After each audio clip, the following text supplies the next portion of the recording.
여러분, 신앙생활을 오래 하면 할수록 왠지 자신도 모르게 희미해져 가는 단어가 있습니다. 신앙생활을 오래 하면 할수록. 무슨 단어인지 혹시 짐작하시겠어요? 바로 제자라는 단어예요. 여러분, 이 제자라는 단어가 신약 성경에만 300번 이상이 나와 있습니다. 그런데 이 제자라는 단어가 이상하게 신앙의 연륜이 깊어질수록 우리에게는 성도, 하나님의 자녀, 그리스도인, 교회, 장로, 목사라는 직분의 이름으로 바뀌어져서 우리가 이제는 그 이름에 더 익숙해져 버려요.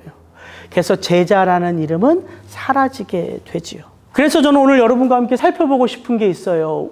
오늘 우리 속에 이렇게 희미해져 가는 이 제자라는 단어가 행여나 혹 우리의 삶에도 영향을 미치고 있는 것은 아닌가 돌아보자는 거예요. 누가 뭐래도 우리는 여전히 제자입니다. 그거 부인할 수 없죠. 오늘날 우리가 스승과 제자라고 하는 이 제자의 개념보다 예수님 당시 사람들은 이 제자라는 개념을 어떻게 이해했냐면 단지 어떤 기술이나 지식을 습득하는 자가 제자가 아니라 스승, 내가 택한 스승과 함께 생활하며 그의 인격과 지식, 그의 경험과 삶을 받아들임으로 말미암아 점차 그 스승처럼 되어가는 사람들을 누구누구의 제자라고 불렀습니다. 여러분, 이 성경에 그리스도인이라는 단어가 사도행전에 보면 처음 쓰이거든요. 언제 쓰이냐면 안디옥에서 쓰여요. 이방교회 안디옥 교회가 생기고 바울과 바나바가 그 교회에서 예수의 제자들을 가르칠 때에 세상 사람들이 그 예수의 제자를 보고 저들은 그리스도인이다라고 부른 게 그리스도인의 시초예요. 왜 세상 사람들은 그 안디옥 교회 제자들을 보며 그리스도인이라고 불렀을까요? 그들의 모습 속에 무엇이 드러났기에 그들이 전하고 가르치고 날마다 붙들며 살아가는 누구? 예수의 모습이 드러났기에 저들은 그리스도인이다. 이렇게 부르기 시작한 것이에요. 신앙생활을 너무 오래 해서 저와 여러분들에게는 제자라는 단어보다 성도, 하나님의 자녀, 권사, 집사, 장로, 목사라는 이름이 더 익숙해져 있어도 저와 여러분의 삶 속에 여전히 닮아가야 할 분이 예수라면 우리는 예수의 뭐다? 제자다. 우리는 예수의 제자다. 내가 잊고 살아가도 여러분과 저의 삶 속에 새겨진 제자라는 사명은 지워지지 않습니다. 그래서 오늘 저는 저와 여러분들이 이 예배를 통해서 희미해져가는 제자, 제자도라는 단어가 선명하게 다시금 우리 속에 새겨질 수 있기를 주의 이름으로 축복합니다. 오늘 함께 읽은 우리 마가복음 6장과 이 내용과 평행 본문인 이 내용을 더 풍성하게 소개하고 있는 마태복음 10장. 여러분 한번 읽어보셨죠? 아멘, 아멘. 읽어보셨으면 느끼셨을 거예요. 이 마태복음 10장과 마가복음 6장의 이 제자를 파송하시는 이 장면, 오늘날 우리의 삶 속에 그대로 매칭할 수 있어요, 없어요? 없어요. 왜? 상황이 달라도 너무 달라요, 너무 달라요.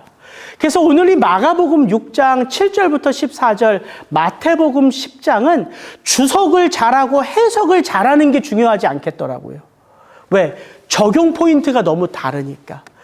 그래서 깨달은 게 뭐냐면 왜 예수님이 12제자를 둘씩 파송하시면서 이렇게 말씀하셨을까?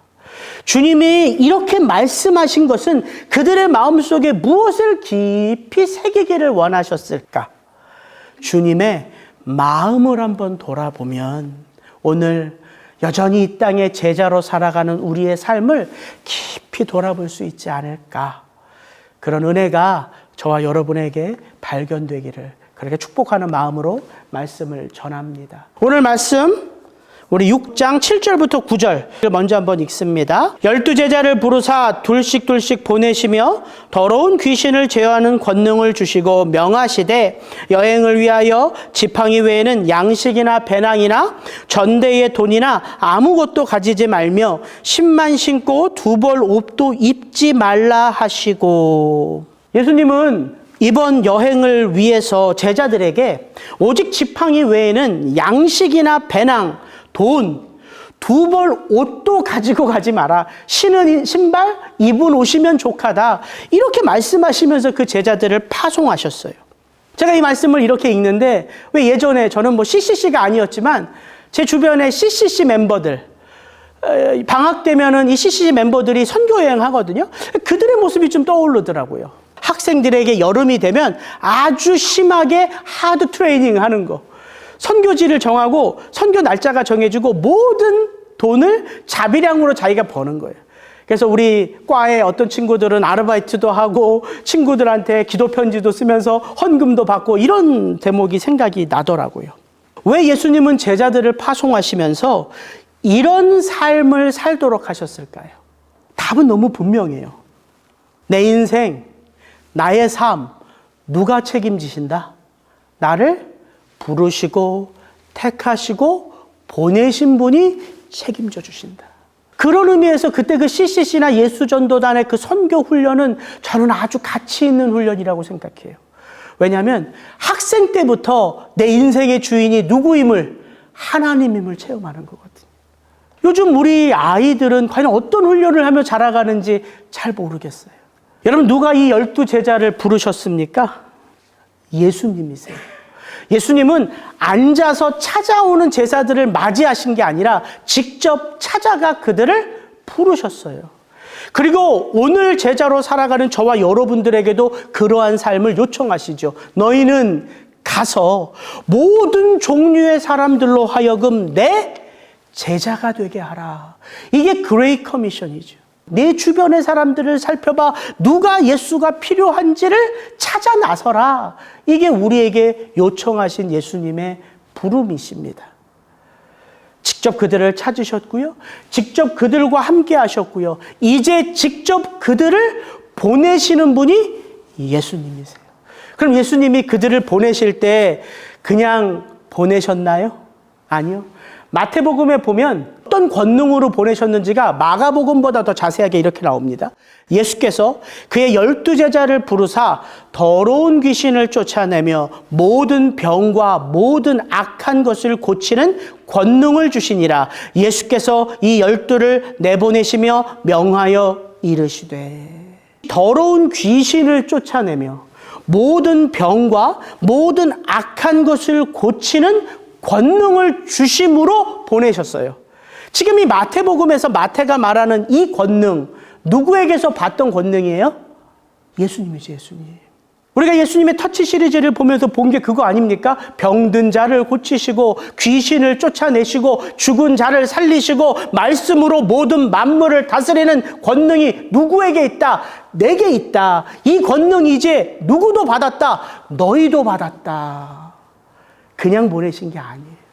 이 권능을 행할 수 있도록 하시고 보내셨어요.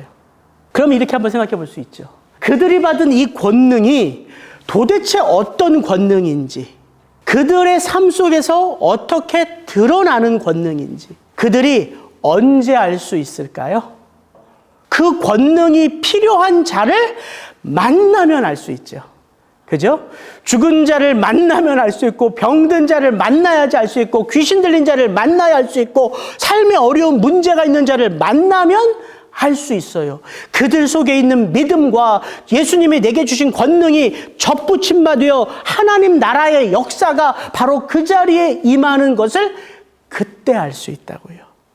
그들이 받은 이 권능을 사용하기에 최적의 상태는 어떤 상태였을까요? 이런 상태죠. 오직 그 권능으로만 살 수 있는 상황. 그거예요, 그거. 이 말씀 다시 한번 읽어봅니다. 오히려 이스라엘 집에 잃어버린 양에게로 가면서 전파하여 말하되 천국이 가까이 왔다 하고 병든 자를 고치며 죽은 자를 살리며 나병 환자를 깨끗하게 하며 귀신을 쫓아내되 너희가 거저 받았으니 거저 주라. 너희 전대에 금이나 은이나 동을 가지지 말고 여행을 위하여 배낭이나 두보롯이나 신이나 지팡이를 가지지 말라. 이는 일꾼이 자기의 먹을 것 받는 것이 마땅함이라. 아시겠어요? 왜 아무것도 가져갈 필요 없어. 그냥 너희들 입은 옷 한 벌이면 좋게, 지팡이 하나면 좋게. 왜요? 그 상황에 있어야지만 예수님이 주신 권능을 체험할 수 있다고요. 이게 예수님이 그 제자들을 보내시면서 이렇게 말씀하신 이후예요. 여러 가지 주제들을 찾을 수 있겠더라고요. 근데 저는 예수님의 마음에 집중하고 싶었어요. 그러니까 이게 딱 떠오르더라고요. 사랑하는 아들아, 딸아, 내가 내 제자이기에 내 인생 내가 책임져 주마. 이게 제자예요. 내 인생 나를 부르시고 나를 보내시고 내게 능력 덧입혀 주신 그분의 능력을 체험하는 삶. 여러분, 그게 제자의 삶이에요. 여러분, 오늘 본문을 보면 이 12명의 제자들, 마태복음 10장 이후에 봐도, 마가복음 6장 이후에 봐도 여전히 부족한 자들이에요. 여전히 예수님이 하나님이신 것을 깜빡깜빡하고, 여전히 그분 따라가면 내가 높은 권세 될 것을 생각하며 그분 옆에 붙어 있고, 여전히 누가 더 크냐, 누가 더 잘났냐 자랑하는 사람들이에요. 그리고 그들 가운데에는 예수를 팔 가롯 유다도 있어요. 그런데 예수님이 그들에게 이런 놀라운 권능을 주시면서 그들을 보내셨다고요. 하나님의 부르심에는 결코 후회하심이 없기 때문이에요. 너희들이 아무리 연약하고 부족해도 내가 택한 자들이 너희들이기에 너희들의 인생 내가 책임질 수 있어. 예수님은 제자들에게 그 마음을 깊이 심어주고 싶으셨던 거죠. 그런데 왜 저와 여러분의 삶 속에는 그렇게 신앙이라는 이름으로 20년, 30년, 40년을 살다 보니까 이렇게 날마다 예수의 권능, 하나님 나라의 역사가 체험되어지는 것은 점점 더 희미해져 갈까요? 주로 언제 우리 이런 거 체험해요? 초신자들. 제가 예수님 인격적으로 만날 때 했던 고백이에요. 엄마, 나한테 기도 부탁 좀 해. 형들, 나한테 기도 부탁 좀 해. 왜 그렇게 말할 수 있을까요? 기도 한 대로 다 이루어지거든요. 그거 신기해요.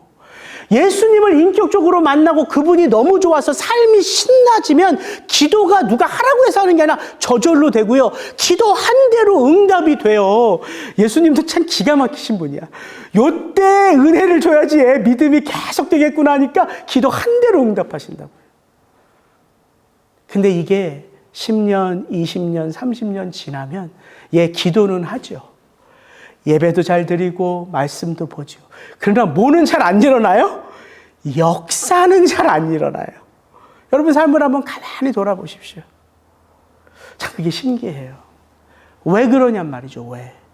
어느 순간부터인가 우리들의 삶 속에요, 마음 속에요, 그분의 힘으로, 그분의 도우심만으로 살아가는 게요, 그렇게 즐겁지 않아요.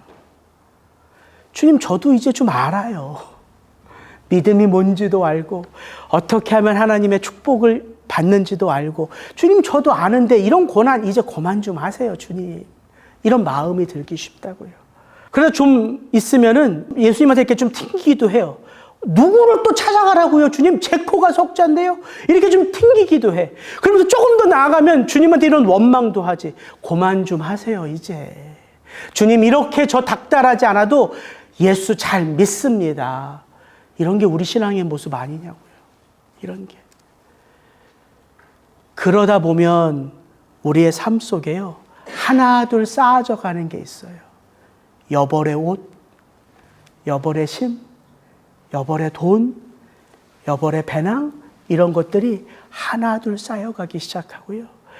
언제부턴가 우리 주변에는요, 마음이 찢기고 상한 자들이 아니라 내 수준과 비슷한 자들이 모여들게 되어 있어요. 이게 신앙이라는 이름으로 우리의 변해져가는 모습이라는 것이지요.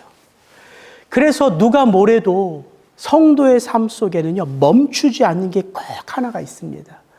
여러분, 그게 뭔지 아세요? 고난이에요, 고난. 이 땅에서의 삶을 끝내기 전까지 성도에게는 항상 뭐가 임한다고요? 고난이 임해요. 그 고난이 신비롭게 우리의 삶을 다시금 예수님 바라보게 하고, 우리의 삶 속에 다시금 예수의 능력이 체험되도록 그 자리에 멈춰 있었고 주저앉아 있었던 우리들을 다시 일으켜 세워 나아가게 하신다고요. 왜 예수님이 둘씩 택하신 제자들을 이 고난의 자리 한복판으로 내미신다고요? 그 자리가 예수님을 체험하는 가장 완전한 자리이기 때문입니다. 오늘 말씀 10절 11절 같이 읽습니다. 또 이르시되 어디서든지 누구의 집에 들어가거든 그곳을 떠나기까지 거기 유하라. 어느 곳에서든지 너희를 영접하지 아니하고 너희 말을 듣지도 아니하거든 거기서 나갈 때에 발 아래 먼지를 떨어버려 그들에게 증거를 삼으라 하시니. 예수님이 주신 권능을 가지고 세상 속으로 보내진 제자들은요, 어디를 가든 예수 그리스도의 향기가 되어져요. 사도 바울은 이것을 이렇게 잘 설명해요. 우리는 구원받는 자들에게나 망하는 자들에게나 하나님 앞에서 그리스도의 향기니 이 사람에게는 사망으로부터 사망에 이르는 냄새요, 저 사람에게는 생명으로부터 생명에 이르는 냄새라. 누가 이 일을 감당하리요. 그러므로 제자들을 통하여 나타나는 그 권능을 보며 복음을 영접하는 자들이 생기게 마련이고, 또한 예수님이 아무리 하나님의 권세를 보여줘도 그 고향 땅에서 배척받으신 것처럼 그들을 거부하고 나아가 그 제자들을 공회에 넘겨 채찍질 받도록 하는 상황들이 그들의 삶 속에 펼쳐지는 거예요. 예수님이 고향에서 배척받으셨잖아요. 저들이 예수님을 배척한지라, 이 단어가요, 우리가 너무 잘 아는 단어예요. 스캔들 아시죠? 스캔들. 이게 헬라어로 스캔다조마이, 스캔들의 어원이에요. 그러니까 번역은 저들이 예수를 배척한지라 이렇게 번역을 했지만 그 의미는 어떤 의미냐면 저들이 예수로 말미암아 넘어졌더라. 이게 온전한 번역이에요. 예수 때문에 넘어지는 자들이 생기고요, 예수 때문에 생명을 얻는 자들이 생긴다는 거예요. 그런 삶이 누구에게도 나타난다고요? 제자들에게도 나타난다고요. 그래서 예수님이 말씀하시는 거예요. 어디를 가든지 너희들이 머물 곳을 찾아서 그 집에 축복을 빌어라. 그 집이 만약에 그 복을 받을 만하면 그 복이 그 집에게로 임할 것이고, 그 집이 너희의 말이나 너희의 권능을 보고도 예수를 믿고 하나님 나라를 영접하지 않으면, 믿지 않으면 어떻게 하라? 그곳을 떠날 때 너희 발에서 뭐를 떨어버려라? 먼지를 떨어버려라. 이렇게 말씀하세요. 사망에 속한 자들에게는 그래서 사망의 냄새로 퍼져가는 거고요, 생명에 속한 자들에게는 그렇게 생명의 냄새로 퍼져가는 게 저와 여러분의 삶이라고요. 여러분 한번 생각해 보십시오. 그들이 자신들의 말을 믿지 않고 자신들을 영접하지 않는 그 집, 그 마을을 떠날 때에 그 발에서 먼지를 탁탁 털어버릴 때, 예수님의 말씀이 그들 속에 살아있으니까 그 먼지를 탁탁 털어버릴 때 그들이 무슨 생각을 했을까요? 이거요. 내가 진실로 너희에게 이르노니 심판날에 소돔과 고모라 땅이 이 성보다, 이 집보다 견디기 쉬우니라. 이거 떠올리지 않았겠냐고요. 한 곳에 머물지 못하고 이 여행을 위해서는 끊임없이 그 자리를 옮기면서 끊임없이 축복을 전하거나 아니면 저주의 상징이 되어 증거를 해야 하는 이 제자들에게 주신 바로 이 말씀이 우리에게는 어떻게 적용될 수 있을까요? 예수님의 마음, 저 이렇게 생각이 나더라고요. 사랑하는 아들아, 딸아, 내가 내 제자임에도 왜 너는 마치 끝이 없는 것처럼 살아가고 있니? 성도는 종말을 살아가는 자들이에요. 여러분, 그것을 기억할 때 삶의 짐이 가벼워지지 않을까요?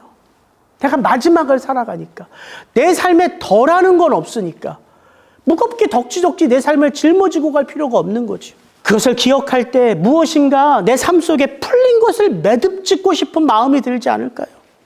해결되지 않는 문제에 마침표를 찍고 싶은 건 아닐까요? 그게 마지막 때를 살아가는 사람들의 모습 아닐까요? 이제 내 인생을 접는데 끊임없이 하나님이 떠오르는 거예요. 은혜 갚을 자들을, 빚진 자들을 떠올리게 하시는 거예요. 여러분, 초대교회에 일단의 무리들이요, 그렇게 오랫동안 말세 설교를 들어도 말세는 없다, 이런 사람들이 있어요. 아무리 사도들이 말세 설교를 해도 말세는 오지 않는데 우리가 이렇게 편안하게 사는데, 그래서 지금 이때를 즐기자, 그런 무리들이 있었어요. 그런 그들에게 사도 베드로는 이렇게 말합니다. 제가 한번 읽어드릴게요. 사랑하는 자들아, 죽게는 하루가 1000년 같고 1000년이 하루 같다는 이 한 가지를 잊지 말라.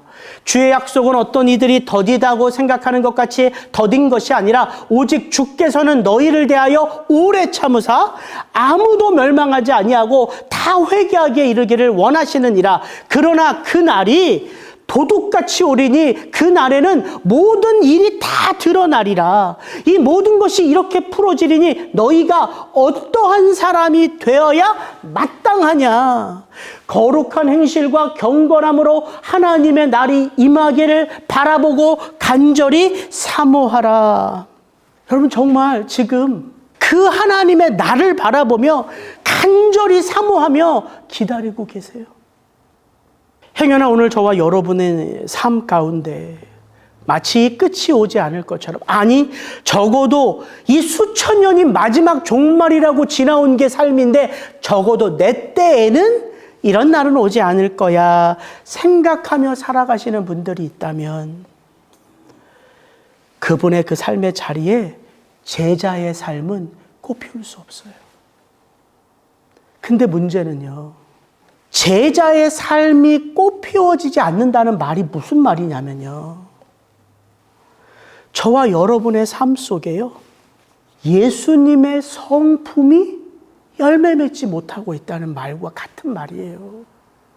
왜 제자가 예수를 닮아가기에 애를 쓸까요? 우리가 예수를 닮아간다는 게 무슨 말일까요? 예수의 모습 그대로가 우리의 삶 속에 드러난다는 말이거든요. 예수의 성품 그대로가 우리의 삶 속에 맺어진다는 말이에요. 그런데 마치 내가 종말을 살고 있지 않다고 생각한다면 제자의 삶은 꽃피울 수 없고 예수의 성품은 맺어질 여유가 없는 거죠. 왜? 여전히 세상이 좋고 여전히 이 세상이 나로 만족하게 하니까. 그런 말은 곧 이 말입니다. 예수를 믿는데 여전히 탐욕스러워요. 예수를 믿고 있는데 여전히 그 마음속에는 정욕이 가득하고 시기와 질투가 스물스물 피어나 예수 믿는 자의 올곧은 삶의 모습은 자취도 없고 추하고 더럽고 보기 싫고, 이게 너무 부끄러우면 이거를 교묘하게 위선적으로 가리는 위선자의 삶이 드러난다는 거예요. 그런데 자신은 몰라요. 그런 냄새가 나는지를 몰라요. 왜? 나는 여전히 성도고, 나는 여전히 그리스도인이고, 나는 여전히 하나님의 자녀이고. 그런데 거기에 제자라는 단어를 딱 갖다 놓으면 부끄러워지죠. 왜냐하면 제자는 닮아가야 하거든요. 그래서 여러분, 우리가 신앙생활하면서 이 제자의 단어를 잃어버린다는 건 무슨 의미냐면요, 자꾸 은혜를 얘기하다 보니까 뭘 놓치느냐면 노력하는 걸 놓쳐요. 훈련이라는 단어를 놓친다고요. 근데 가만히 생각해보면 은혜의 반대가 노력일까요? 아니에요. 은혜의 반대는 공로예요. 은혜의 반대가 노력이 아니라 은혜의 반대가 공로인데, 마치 내가 열심히 예배를 드리고 열심히 성경을 읽고 열심히 기도 훈련을 하면 그건 은혜 없는 자처럼 여기기가 쉽다고요. 우리 믿음의 선배들은, 특별히 우리가 다 우러러보는 허드슨 테일러, 윌리엄 캐리, 이런 사람들은 그들이 그렇게 아무도 관심 갖지 않는 중국, 인도에 선교를 할 때 많은 사람들이 그렇게 얘기했대요. 아니 목사님, 당신이 이렇게 열심히 내지 않아도 하나님이 다 하십니다. 근데 왜 그렇게 자녀들 돌보지도 않고 가정을 돌보지도 않고 그렇게 중국, 그렇게 인도에 가서 패가 망신하십니까? 그럴 때 그들이 뭐라고 말했냐면요, 예, 저도 압니다. 그런데 하나님이 일하시는 그 일의 현장에 나는 있기를 원합니다. 그래서 나가는 거예요. 이게 제자의 삶이라고요. 제자의 삶 속에 받는 그 헌신과 섬김과 노력과 애씀은 결코 은혜의 반대가 아닙니다. 오히려 은혜 입은 자의 삶 속에 나타나는 아름다운 모습이에요. 초대교회 성도들은 다른 거 바라지 않았어요. 신약 성경의 가장 마지막 이 한 단어. 이것들을 증언하시니가 이르시되 내가 진실로 속히 오리라 하시거늘 아멘 주 예수여 오시옵소서. 주 예수의 은혜가 모든 자들에게 있을지어다. 이게 성경의 마지막이에요. 마라나타. 주 예수여 오시옵소서. 마지막 때를 살아가며 그렇게 그 간절한 마음으로 사모하는 마음으로 그 마지막을 아름답게 준비하는 자만이 고백할 수 있는 믿음의 고백. 그게 마라나타입니다. 주님 위해서 제가 이렇게 어여쁜 신부로 준비되고 있으니 주님 오시옵소서. 오늘 마지막 말씀 같이 한번 읽고 말씀 정리합니다. 같이 한번 읽습니다. 시작. 제자들이 나가서 회개하라 전파하고 많은 귀신을 쫓아내며 많은 병자에게 기름을 발라 고치더라. 이에 예수의 이름이 드러난지라. 사도들이 예수께 모여 자기들이 행한 것과 가르친 것을 낱낱이 고하니 이르시되 너희는 따로 한적한 곳에 가서 잠깐 쉬어라 하시니 이는 오고 가는 사람이 많아 음식 먹을 겨를도 없음이라. 제자들의 삶 속에 누가 드러나기 시작해요? 예수의 이름이 드러난지라. 제자들이 갔는데 거기에 누가 있는 것처럼 된다고요? 예수 그리스도가 계신 것처럼 된다고요. 이 놀라운 천국 복음을 체험한 제자들이 여러분 얼마나 좋았을까요? 얼마나 신기했을까요? 내가 가서 기도했는데 나았어요. 당혹스럽지 않을까요? 내가 가서 나사렛 예수의 이름으로 명하노니 귀신아 떠나갈지어다 하니까 귀신이 떠나갔어요. 하나님 나라의 복음이 이렇더라 얘기했더니 나도 모르게 그 사람들의 눈에서 눈물이 흘러요. 이런 것들을 체험했다고요. 그러니까 마가는 이 예수님이 12제자를 파송하는 소식을 마무리하면서 이렇게 덧붙인 거예요. 사도들이, 제자들이 예수께 모여 자기들이 행한 것과 가르친 것을 어떻게 고했다고요? 낱낱이 고했다고요. 하나도 빠짐없이 나누었다고요. 오직하면 예수님이 환히 웃으시면서 얘들아 이제 그만 됐다 내가 다 알아. 너희들 먹지도 못하고 쉬지도 못하고 그랬는데 잠깐 가서 쉬어라. 그 예수님의 마음을 여러분 한번 느껴보시라고요. 사랑하는 아들아 딸아, 내가 내 제자인 것이 너무나도 자랑스럽구나. 이게 예수님의 마음이라고요. 예수님은 저와 여러분들 한 사람 한 사람들을 사람을 낚는 제자로 부르셨어요. 우리가 어디에 있든지 무엇을 하든지 우리는 돈을 벌어서 먹고 살기 위해서 애쓰는 자들이 아니에요. 그걸 넘어서는 자들이에요. 그래서 우리가 한 사람 한 사람 우리가 만나는 그 사람들에게 내가 섰고 내가 말하고 내가 다가가지만 그들은 나를 통해서 예수 그리스도를 볼 수 있다는 거예요. 이게 너무나 놀라운 축복이죠. 주님을 증거하는 증인으로 부름받았다는 거예요.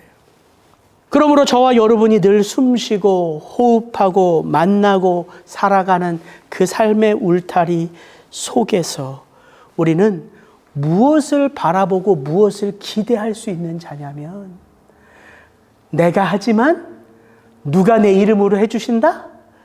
예수님이 해주신다. 여러분 우리가 해외에 나가서 선교하지 않아도 돼요. 너희는 가서 모든 민족으로 제자를 삼으라요. 이게 개역개정의 번역이에요. 근데 제가 아까 읽을 때 모든 종류의 사람들로 제자를 삼으라 이렇게 번역했어요. 왜냐하면 모든 민족이라고 말하니까 꼭 우리가 타 문화권에 가서 복음을 전해야지만 제자가 될 것 같아서 그런 의미뿐만 아니라 그 단어는 모든 종류의 사람들이에요. 우리가 만나는 모든 사람들로 예수의 제자를 삼으라예요. 그래서 여러분들이 손주, 손녀를 봐도 그 손주, 손녀를 내가 봐도 그들에게 누구를 체험케 할 수 있는 거예요? 예수 그리스도예요. 여러분이 월급 받고 일하는 그곳에서 여러분들의 동료가 여러분들을 통해서 누구를 볼 수 있다고요? 예수 그리스도가요. 여러분들이 가게를 하고 여러분들이 누군가에게 돈을 줘서 종업원을 고용해서 살고 있지만 그들과 여러분은 종업원과 보스의 관계가 아니라 어떤 관계일 수 있다고요? 예수를 드러내는 예수의 통역자들. 이게 우리를 사람을 낚는 어부로 부르셨다는 거예요. 여러분, 이게 우리 마음에 꽉 박혀야지만 이 말씀들이 해석이 돼요. 그런즉 너희가 먹든지 마시든지 무엇을 하든지 다 하나님의 영광을 위해서 해라. 유대인이나 헬라인에게나 하나님의 교회나 거치는 자가 되지 말고 나와 같이 모든 일에 모든 사람을 기쁘게 하여 자신의 유익을 구하지 아니하고 많은 사람의 유익을 구하여 그들로 무엇을 받게 하라? 구원을 받게 하라. 또 무엇을 하든지 말에나 일에나 다 주 예수의 이름으로 하고 그를 힘입어 하나님 아버지께 감사하라. 무슨 일을 하든지 마음을 다하여 주께 하듯 하고 사람에게 하듯 하지 말라. 너희는 주 그리스도를 섬기느니라. 근데 이게 저절로 된다고요? 아니요. 그 다음 절 보세요. 그리스도의 평강이 너희 마음을 주장하게 하라. 그리스도의 말씀이 너희 속에 풍성히 거하게 하라. 이게 제자의 삶이란 말이에요. 요거 한번 같이 읽고 말씀 마치겠습니다. 같이 한번 읽습니다. 시작. 우리 중에 누구든지 자기를 위하여 사는 자가 없고 자기를 위하여 죽는 자도 없도다. 우리가 살아도 주를 위하여 살고 죽어도 주를 위하여 죽나니 그러므로 사나 죽으나 우리가 주의 것이로다. 이를 위하여 그리스도께서 죽었다가 다시 살아나셨으니 곧 죽은 자와 산 자의 주가 되려 하심이라. 여러분, 이 로마서의 말씀을 통하여 우리가 알 수 있는 게 하나 있어요. 우리가 성도이지만 신앙의 삶을 살지만 두 종류예요. 나를 위해서 예수 믿을 수 있어요. 나를 위해서 예수를 믿을 수 있다고요. 그러면서 교회 다닐 수 있고요. 그러면서 성도일 수 있고요. 그러면서 목사일 수 있어요. 그런 삶 살아가는 자들에게는 무엇이 어려울까요? 손해보는 게 어렵죠. 예수님이 나를 위해서 뭔가 베풀어줘야지 내가 손해를 봐? 자존심 상하면 못 견디죠. 내가 예수 믿는데 왜 자존심 상해? 내가 하나님의 아들인데. 여러분 돌아보십시오. 우리가 나를 위하여 예수를 믿고 있는지. 교회도요, 나를 위해서 다녀줄 수 있어요. 근데 신앙은 또 어떤 신앙이 있다고요? 주를 위하여 믿음의 삶을 살 수가 있다고요. 그런 자들에게는 살고 죽고가 문제가 되지 않습니다. 손해를 보고 이익을 얻고가 문제가 되지 않습니다. 자존심이 상하거나 자존심이 피해보는 게 문제가 되지 않습니다. 누가 내게 손가락질하거나 손가락질 안 하는 게 문제가 되지 않습니다. 나는 이미 그리스도 예수 안에서 죽었기 때문이에요.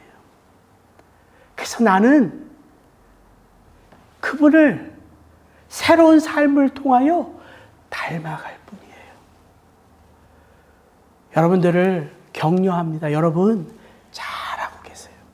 우리 주님 다시 오실 그날까지 그 노력, 그 수고, 은혜 속에서 멈추지 말기를 주님의 이름으로 축복합니다. 같이 기도하겠습니다.